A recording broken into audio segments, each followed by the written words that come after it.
মানে নেত্রকোনা কত নম্বর আমার সেক্টর? স্যার নেত্রকোনা স্যার ময়মনসিংহে তো 11 নম্বর সেক্টরে। 11 নম্বর সেক্টরে। আপনার সুনামগঞ্জের একটা উপজেলা আছে ধর্মপাশা, জানেন? জি স্যার, এটাই আমার উপজেলা স্যার। আচ্ছা, আপনি ধর্মপাশা, ধর্মপাশা তো মোহনগঞ্জের পাশে, সেটা তো জি জানেন। স্যার। তো আপনার জি স্যার। মোহনগঞ্জ এবং ধর্মপাশা এবং ম্যাক্সিমাম ধর্মপাশার যে মানুষ যারা থাকে ওনারা তো মোহনগঞ্জের সাথে কানেক্টেড বেশি থাকে, সেটা অনেক আগে জি থেকে স্যার। ছিল। তো সেই জায়গা থেকে হচ্ছে আপনার 11 নম্বর সেক্টরের অধীনে, আপনার ধর্মপাশে 11 নম্বর সেক্টরের অধীনে, আপনি খোঁজ নিয়ে দেখেন।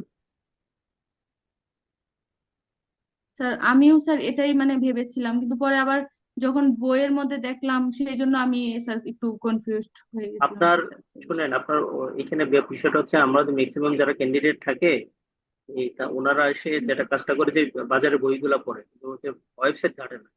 আপনি আপনার যে সুনামগঞ্জ জেলা প্রশাসনের ওয়েবসাইট সেটা ঘেটেছেন, সেটা দেখেছেন? না স্যার। না, দেখেননি। এটা হচ্ছে এই কারণে সমস্যাটা হচ্ছে। ওইটা হচ্ছে আপনার রেফারেন্স। আপনি কোনো বইয়ের রেফারেন্স বাইবে বোর্ডে বলতে পারবেন না, কিন্তু ওই সাইটের ব্যাপারে আপনি রেফারেন্স দিতে পারবেন। আপনাকে যদি জি স্যার। এমনকি যদি রিটেনও কোয়েশ্চেন আসে, সেই রিটেনও আপনি ওই সাইটের রেফারেন্স দিতে পারবেন যে আমি ওই সাইট থেকে উদ্ধৃত করছি। মানে ওইটা হচ্ছে ডিসি স্যারের তত্ত্বাবধানে ওই সাইটটাকে আহ, ইয়ে করা হয়, লেখা হয়, বা ওই সাইটটা মেনটেন করা হয়। তো আজকে আপনি এই জিনিসটা দেখবেন, ঠিক আছে? জি স্যার। সর্বোচ্চ আপনার পুরাটা পরে 2 বার 3 বার ডিং দিলে আপনার এটা মাথায় ঢুকে যাবে আপনার জেলা সম্পর্কে। জি স্যার। আচ্ছা আচ্ছা, আপাতত আপনাকে এই পর্যন্ত আমি ইয়ে করবো। আপনার ভাইবা তো দেরি আছে, তাই না? জি স্যার, 20 এপ্রিল স্যার। 20 এপ্রিল। আচ্ছা, মোটামুটি অনেক সময় আছে। আপনি হচ্ছে মক ভাইবা দিয়েন এবং কারেকশন নিয়েন। যত পারেন মক ভাইবা শিওর দেওয়ার স্যার। চেষ্টা করেন। আপনার লেকিংস আছে এনাফ। বুঝতে পেরেছেন, আপনি প্রাইমারি যে যতটুকু জানা দরকার সেই পরিমাণ আপনার জানা হয় নাই। আপনি 2 দিনের ভাইবা দেখে যেটা বুঝলাম আর কি। এটা আপনাকে ডিপ্রেসিং মোডে নিয়ে যাওয়ার জন্য বলছি না, সেটা বলছি এই কারণে যে আপনার না প্রিপারেশন যাতে স্যার। ভালো হয়। স্যার ঠিক আছে। আমার আরেকটা স্যার তথ্য আছে, যেটা স্যার ওইখান থেকেও প্রশ্ন আসতে পারে স্যার। ওইটা আমি হচ্ছে প্রাইমারিতে জব করি, ওইটা এনওসি স্যার আহ, দিব আর কি স্যার ওইখানে জমা, মানে মেন ভাইভাতে।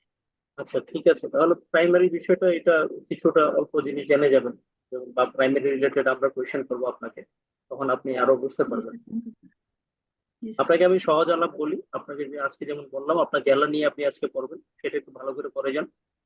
আর দ্বিতীয়ত আপনি হচ্ছে এডমিনের যে আপনার যেটা ফার্স্ট চয়েস এডমিন ক্যাডার, সেটা সম্পর্কে কিছু বিষয় একটু জানার চেষ্টা করেন।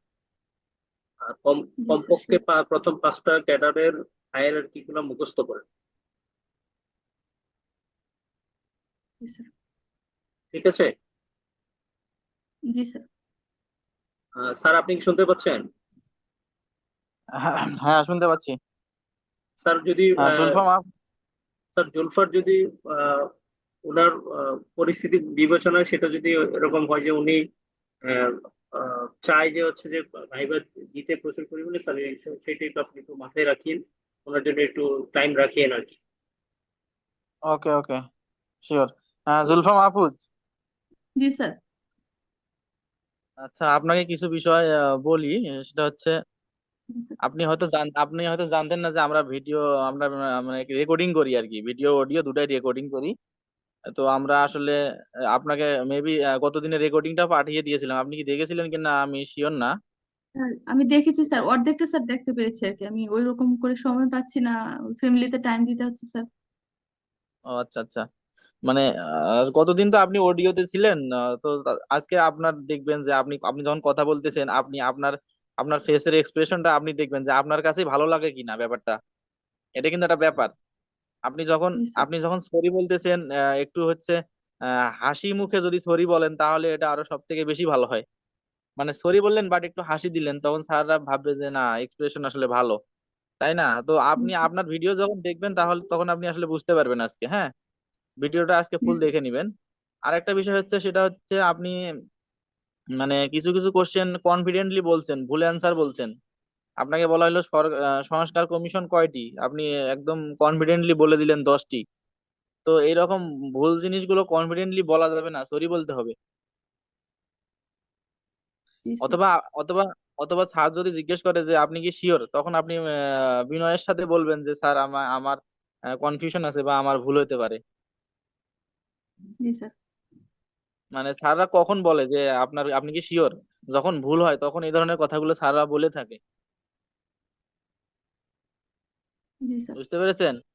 আর আপনার সংবিধান সম্বন্ধে মোটামুটি আইডিয়া কম, আপনি সংবিধানটাও একটু মানে আপনার পড়া উচিত। আপনার হচ্ছে মৌলিক অধিকার আপনি 4টা বললেন, কখনো 6টা বললেন, মানে এগুলো তো কাছাকাছিও যায়নি। আবার অবশ্য পরে 18টা বলেছিলেন, 18টা ঠিক ছিল, বাট আপনি তো কোনো কিছুই বলতে পারেননি আসলে। 40 নম্বর কি ছিল সেটা বলতে পারেননি। চাকরি লাভের অধিকার, এটা তো আসলে 40-এ ছিলই না। আবার হচ্ছে বাধ্যতামূলক প্রাথমিক শিক্ষা, এগুলো তো আসলে মানে মৌলিক অধিকারের ওইদিকে ছিল না আসলে। ঠিক আছে।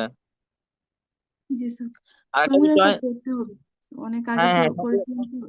রাষ্ট্র পরিচালনার মূলনীতি, তারপর হচ্ছে মৌলিক অধিকার, ৭০ নং অনুচ্ছেদ, তারপরে বিচার বিচার ব্যবস্থার বিষয়গুলো, এগুলো একটু পড়ে যাবেন, হ্যাঁ। জি স্যার। আবার পিএসসি সম্বন্ধেও একটু পড়ে গেলেন। পিএসসির 137 অনুচ্ছেদের আশেপাশে যেগুলো আছে, 137 থেকে 41, এগুলো একটু পড়ে পড়ে যান, কি বলেন? জি স্যার। সময় যেহেতু আছে, আপনি আমাদের সাথে কানেক্ট থাকেন, তাহলে আমরা ধরা দিতে পারবো, আপনারও পড়তে সুবিধা হবে। জি স্যার, অবশ্যই স্যার। আরেকটা বিষয়, হ্যাঁ আরেকটা বিষয়, সেটা হচ্ছে আপনি কথা বলার সময় হাত উঠাবেন না কখনো।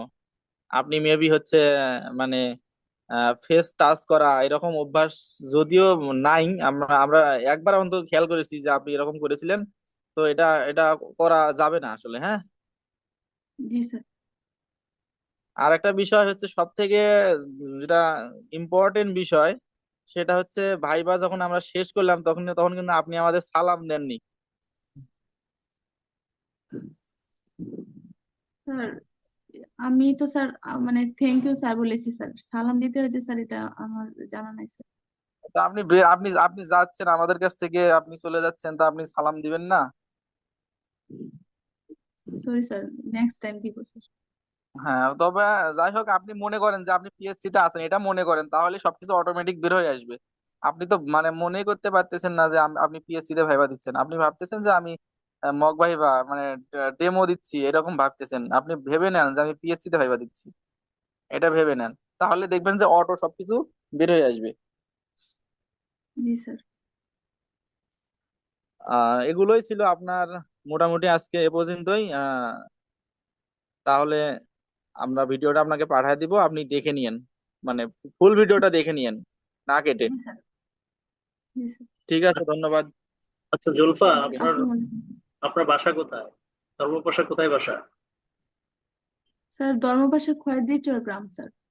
আচ্ছা, আপনি এখন কি মোহনগঞ্জ থাকেন নাকি ধর্মপাশায় থাকেন? স্যার, আমি এখন স্যার আমার শ্বশুর বাড়িতে আছি স্যার, পাবনাতে।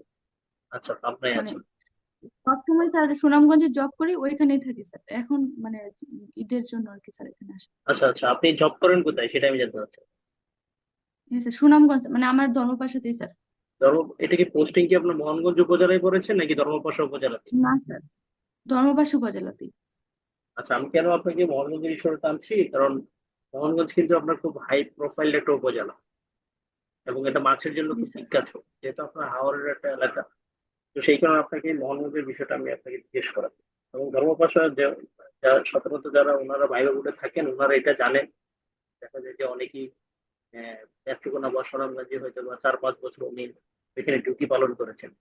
তো ওই অঞ্চলে যারা থাকেন এটা জানেন যে ধর্মপাশার যারা উপজেলা আছে তারা বেশিরভাগ কানেক্টেড থাকে হচ্ছে মোহনগঞ্জের সাথে। বিশেষ করে দেখা যায় যে হয়তো বা আপনার স্কুলেই হবে, হয়তো বা পাইলট স্কুল বা মোহনগঞ্জে কোনো একটা স্কুল হতে পারে, এরকম সাধারণত হয় স্টুডেন্টদের সেই জায়গাটা। তো আপনার জন্য এখানে তার একটা বাড়তি টাস্ক হিসেবে মোহনগঞ্জ সম্পর্কে হালকা একটু জানতে হবে, অল্প, এত বেশি না জি স্যার। যে আপনার একেবারে ফুল ডিটেইলস জানতে হবে। যাই হোক, ওইটা আপনার জন্য বাধ্যতামূলক না, এটা হচ্ছে অপশনাল। আর স্কুল কি মোহনগঞ্জ ছিল নাকি ধর্মপাশা ছিল? স্যার, আমার মানে আমি কোথায় পড়েছি সেই স্কুল? হ্যাঁ হ্যাঁ, স্কুল। স্যার আমার হচ্ছে আমি 8 পর্যন্ত স্যার ধর্মপাশাতেই পড়েছি আর কি। আর তারপরে মাইমেনসিং পড়েছি স্যার, 9, 9, 10। আচ্ছা আচ্ছা, ঠিক আছে, তাহলে আপনার মোহনগঞ্জ আপনার সাথে তেমন একটা রিলেটেড না, এতটা ইম্পর্টেন্টও না। সমস্যা নেই, বাকি যদি লাগে সেই ক্ষেত্রে হয়তো বা আপনাকে 3-4 মিনিটে বলে দিব না মোহনগঞ্জ সম্পর্কে আপনি কি কি কি লাগবে, হয়তো বা 1-1.5 ঘন্টা আপনার সময় বের করে মোহনগঞ্জ সম্পর্কে একটু হালকা জেনে নেবেন আর কি। এটা আপনার জন্য এখন অপশনাল, নট কম্পালসারি না এটা। ঠিক আছে। জি স্যার। স্যার আমার একটা প্রশ্ন ছিল স্যার। জি বলেন। স্যার আমি তো হচ্ছে ময়মনসিং পড়াশোনা করেছি, তো ওইখানে তো সার্টিফিকেট, তো ময়মনসিং সম্পর্কে কি কোনো প্রশ্ন করতে পারে কিনা আমাকে? না, এটা আপনার সম্ভাবনা খুবই কম। কারণ আপনাকে ওই যে যে জায়গায় পড়াশোনা করছেন সেইটা বিষয়ে জানা হয় না, কারণ জানা হয় সাধারণত আপনি যে এলাকায় বিলং করেন সেই এলাকা সম্পর্কে। এখন যেহেতু আপনার এলাকা বেশিরভাগ কানেক্টেড থাকে হচ্ছে যে নেত্রকোনার সাথে, ধর্মপাশা উপজেলাটা এবং মোহনগঞ্জ উপজেলার সাথে, সেই কারণে আপনাকে আমি বলছি স্পেসিফিক্যালি। কথা বুঝতে পেরেছেন? স্যার আমার এখানে স্যার আমি একটা অভিজ্ঞতা স্যার শেয়ার করতে পারি। জি বলেন। স্যার আমি হচ্ছে ব্যাংকের সিনিয়র অফিসারের ভাইবা দিয়েছিলাম, তো তো সেখানে আমার হোম ডিস্ট্রিক্ট জিজ্ঞেস করা হয় নাই সরাসরি, আমার সার্টিফিকেট দেখেই স্যার ময়মনসিং সম্পর্কে জিজ্ঞেস করছেন।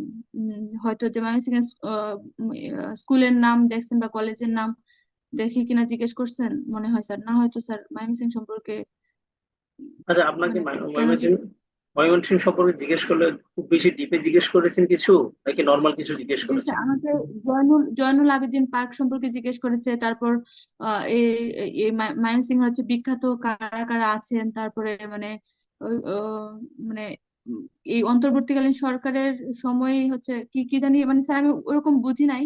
তো আমাকে প্রশ্ন করছিলেন যে আহ এখানে স্যার মানে বিখ্যাত কারোর কথা জিজ্ঞেস করছিলেন, কিন্তু আমি স্যার মানে ওনাকে চিনতামও না বা ওরকম কিছু জানতামও না, যার কারণে স্যার আমি বলতে পারি না আর কি। আমার প্রশ্নটাও ঠিক ওইভাবে মনে নেই যে কার সম্পর্কে জিজ্ঞেস করছিলেন। তো আমি আপনাকে বলি, এই ক্ষেত্রে যেমন ধরেন প্রথমে একটা কোয়েশ্চেন আপনাকে জিজ্ঞেস করবেন, এটা আপনি যখন সরি বলবেন, সরি বলার সাথে এটা বলে নিন, স্যার আমি খুব দুঃখিত, আমার জেলা সুনামগঞ্জ, তাই আমি স্যার ময়মনসিংহ সম্পর্কে আমার স্টাডি করা হয়নি স্যার। আমি এই বিষয়টা ময়মনসিংহ সম্পর্কে পরবর্তীতে আমি স্টাডি করে জেনে নিব। এতটুকু বলে আপনি হচ্ছে যে না স্যার কথা। মানে জি স্যার, সেটা তো স্যার অবশ্যই এটা আমি মানে বলবো, মানে এটা আপনার কথাটা মনে রাখবো। কিন্তু স্যার আরেকটা হচ্ছে যে উনি যদি আবার আমাকে পাল্টা প্রশ্ন করেন যে 4 বছর তো এখানে পড়াশোনা করেছেন, তো এই সম্পর্কে মানে কোথাও দর্শনীয় স্থান সম্পর্কে জানেন না বা ব্যক্তি সম্পর্কে জানেন না, তখন স্যার আমার উত্তরটা কিরকম হতে পারে? সেই ক্ষেত্রে যেমন আপনি যেগুলো ঘোরাফেরা করেছেন, যেমন জয়নুল আবেদীন পার্কের ব্যবহার করতে পারেন, সার্কিট হাউস মাঠের ব্যবহার করতে পারেন, পরে হচ্ছে আনন্দমোহন কলেজের যে প্রাঙ্গণ সেটার ব্যাপারে বলতে পারেন, কিছু যে জায়গাগুলো নিজ চোখে দেখে কিছু ব্যক্তিত্বের নাম বলতে জি পারেন, স্যার। যেমন আনন্দমোহন, পরে হচ্ছে আপনার জয়নুল আবেদীনের ব্যাপারে বলতে পারেন, গাছের যে রাজা ছিল সেই রাজার ব্যাপারে আপনি জাস্ট নামগুলো বলেন। তখন ওনারা বেশি ভিতরে যাবে না, যেহেতু আপনি ওই জানান। সারা তারা আপনাকে আটকানোর জন্য বসেন নাই, তারা বসেছেন আপনাকে বিষয়টা হচ্ছে আপনি কিভাবে রিপ্রেজেন্ট করছেন, অ্যাপ্রোচ করবেন সেটা জানান। বুঝতে পেরেছেন? ঠিক আছে জি জুলফা, স্যার। আপনার সাথে আশা করি পরবর্তীতে দেখা হবে ইনশাল্লাহ। আপনি কানেক্টেড জি স্যার। থাকেন, উপকৃত হবেন ইনশাল্লাহ। ঠিক আছে? দোয়া রাখবেন স্যার। অবশ্যই। ভালো থাকবেন। জি, আসসালামু আলাইকুম স্যার।